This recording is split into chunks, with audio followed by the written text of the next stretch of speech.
YouTube? Welcome back to the channel, everybody. Thank you for tuning in on today's video. As you guys saw in the beginning of this video, we got the race truck up and running and actually driving, going down the road. So I'm going to briefly go over that with you guys. We actually went and picked up a used transmission, two-wheel drive, had like 130,000 miles on it, and we pulled our stock one out of it right there, and we slapped that used one in it. Seems to be shifting pretty well for now. It's not going to last just like the factory one didn't, but this will give us an opportunity to at least be able to drive the truck. Probably won't race it or anything like that. We're just going to take it really easy and try to make this one last as long as possible for the meantime. So this factory one, that's the one we are going to be building. I was going to do the 4R swap. We're not going to do that anymore. We're going to stick with the 5R. We're going to build it here on the channel. We're going to do it right here in this barn. Probably going to end up using one of the Warren Diesel kits, and we're not gonna cheap out on it. It's going to be an awesome process. I'm pretty excited about it. We're going to tackle it ourselves.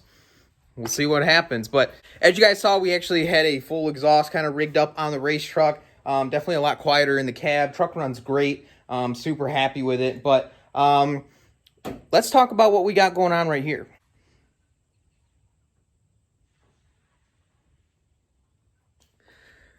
So that's right, we got the King Ranch project in the barn. We got the front end all blown apart on it right now, and that is because we are going to go ahead and start the process of bulletproofing it. Before we start building the transmission, we are going to bulletproof the King Ranch. I use the word bulletproof. I know I shouldn't. We're going to use ARP head studs. Gonna go through the whole thing, make it right, do it right, everything like that. So that's what we're gonna be doing. Now, if you guys remember, when we picked up this truck, we already did the high pressure pump, we already did the oil cooler, the Bluetooth EGR, and we have a KC Stage 2 turbo on the truck as well. So we've pretty much already gone through a lot of the other common problems associated with the 6.0s. So for the most part, we are just gonna be tackling the head studs, and we are also going to be resealing the bottom end. We got some weird oil leaks coming from the bottom end, bed plate, oil pan maybe. So yeah, we're just going to go ahead and reseal the whole bottom end of this truck. I'd really like to do like a stage 1 cam, maybe a stage 2, some high rev valve springs, O-ringed heads, you know. I'd really like to do that stuff, but we will see. It's all going to depend on the budget for it. But the first step, get the engine out, get the heads off, send them off, make sure they're not cracked, and then we can kind of go from there. So today's video is going to be all about that. We're going to set you guys up on time-lapse, and we are just going to get after it and bust it out. Let's get to it. Well, guys, fast forward about 2 days here, and we do have the engine out. By the time I noticed that the camera was dead, we were pretty much had the engine out. We did hit a stopping point that kept me from pulling it, or else I would have recorded pulling it. But we had quite the conundrum, something I've never come across before. And so that's made us take another couple days to get the engine out. But we do have it out, as you can see. We do have it on the engine stand there. Here is our engine bay, all blown apart. We got the torque converter. We did pull the torque converter out. Look at all that. Oh, yeah. Oh, yeah. Engine here. Oh, man. So I'm going to go over why it took us so long to get this engine out. And it's because of this guy right here. Drop your comments if you guys know what this is. It's one of 6 on the 6.0s.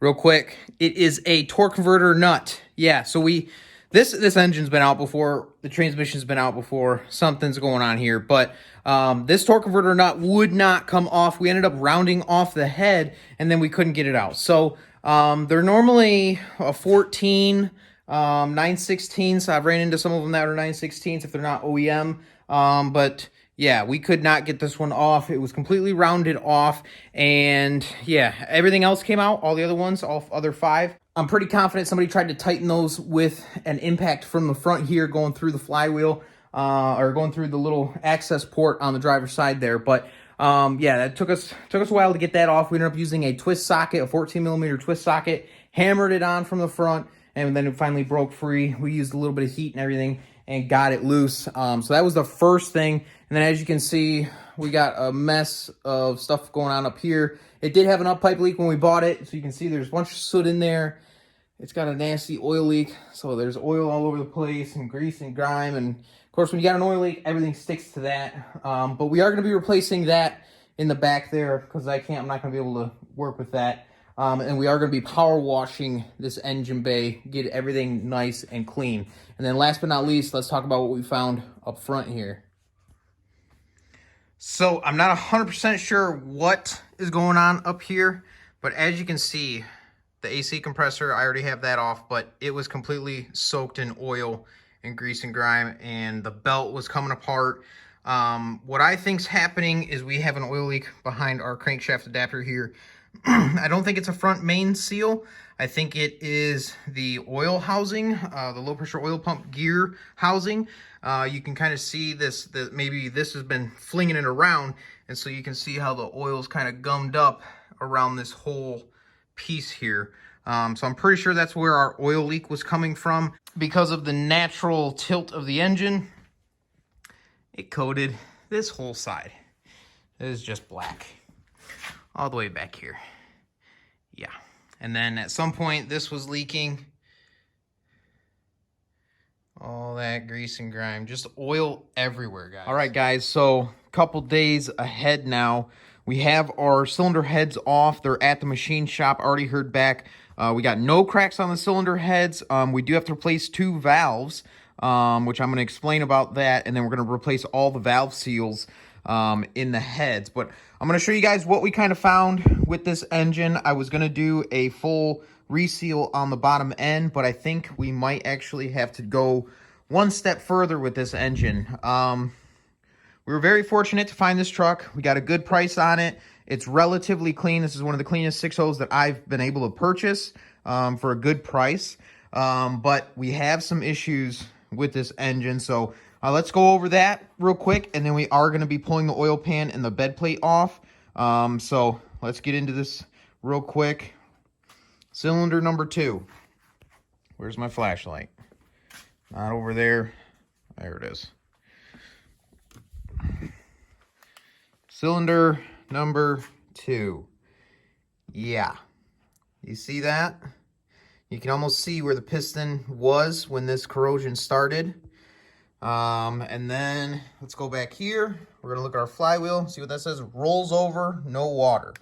Well, I'm guessing, now if you guys remember, when we did the high pressure oil pump, we saw we had a valve cover that said 2006. There were some other things that I was just like, this is weird.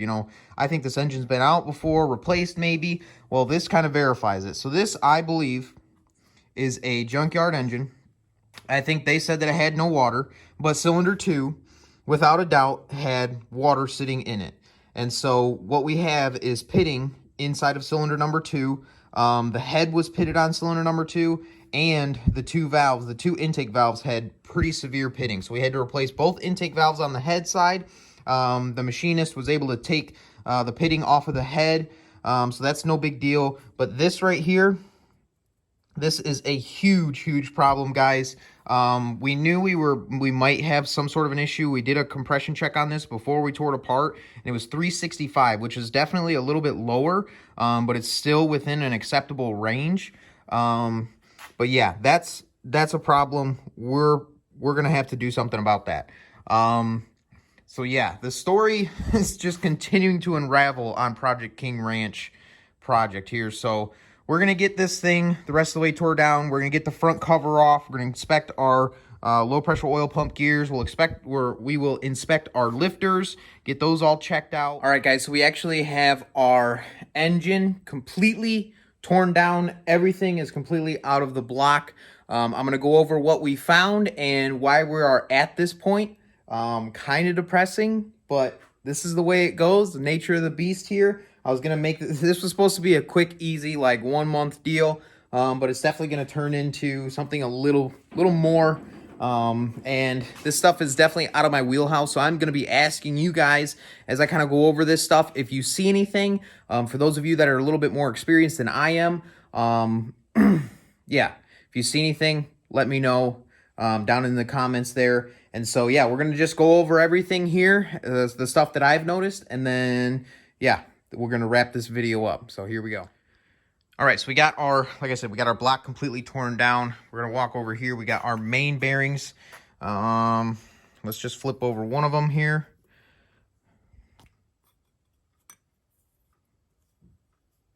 So the first thing that I notice is we obviously have scratches going up and down. I don't think that is normal or what you want. And then I don't know what this stuff is here. I don't know if that's bearing material that's been completely removed, but I don't think that is what we want. I know we should not have any sort of metal-to-metal contact in between the crankshaft and these bearings. So yeah, these are all just standards. So that's the first thing I noticed there. We do have all of our rod bearings as well. Again, more scratches. And there's also like some pitting going on in here. So again, not what I think we want. If we move to our pistons here, every single one of these pistons has like this weird discoloration thing going on. I believe that's created from heat. I don't know if the truck was overheated, over-revved maybe. Lack of maintenance on all this stuff. I'm not sure, but I don't think this discoloration is good. If we look at our piston skirts, we got some lines going north and south here. I don't think that's a good sign either. I'm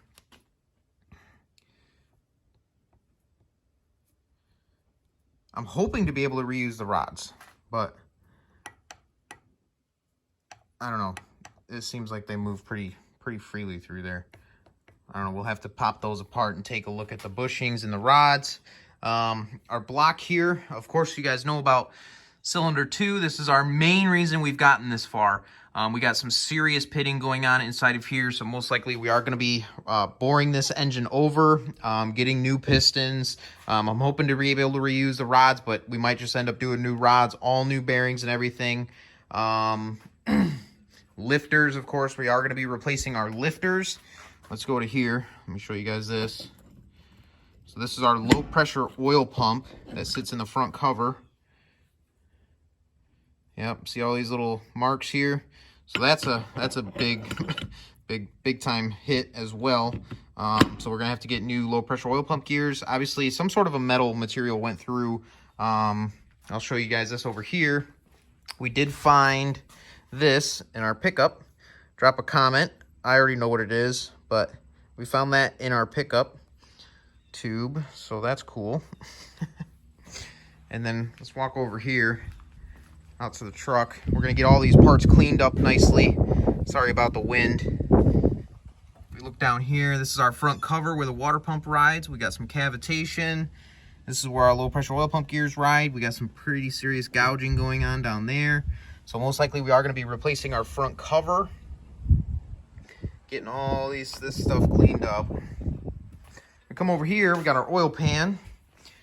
You can see this is not the gasket. This is all silicone. And so obviously the oil pan has been off before. Yeah, we don't have to talk about it anymore. One plus side. Well, you can see all the rust on our push rods. But our injectors, maybe this I can show it over here.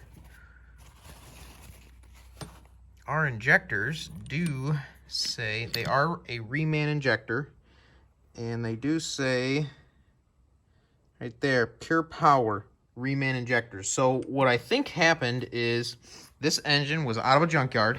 Somebody went through it and did their best to reseal it. It did have water in it, so I don't think they pulled the heads or anything like that.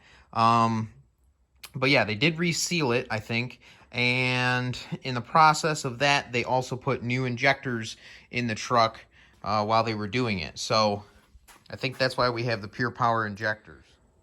So that's kind of the gist on this truck. We're going to go through a process of most likely rebuilding this engine. Definitely, like I said, completely out of my wheelhouse. I don't generally mess with the bottom end on these things, but especially when it comes to like rebuilding and stuff, I try not to mess with that stuff. But what better way to do it than to learn it yourself on your own truck and stuff? So that's what we're going to go through. We're going to do that process.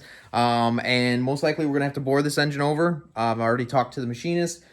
He said we can bore it over 20, depending on how the piston or cylinder number 2 looks. If we have to go further than that, we'll have to talk about it a little bit more. But fairly confident that a 10 or 20 over piston, and we should be good to go. He'll bore it out, get it honed up for us, get everything cleaned up on this block, and then we just start reassembly. We're just gonna follow the book. If we have any doubt, we're just gonna replace it, make sure it's good to go. I hope to do some cool stuff, like we got the camshaft out, you know, like that'd be cool to just do like a stage 2 or stage 1 cam. But yeah, that's where we're at. Not very exciting, but hopefully you guys are going to enjoy this process as we go through it. And yeah, stay tuned, guys. Appreciate you guys watching this video. Like I said, if you guys saw anything that I missed, mention it down in the comments. Yeah, thanks for tuning in. We'll catch you in the next one. Like, subscribe, leave a comment down below. Peace out.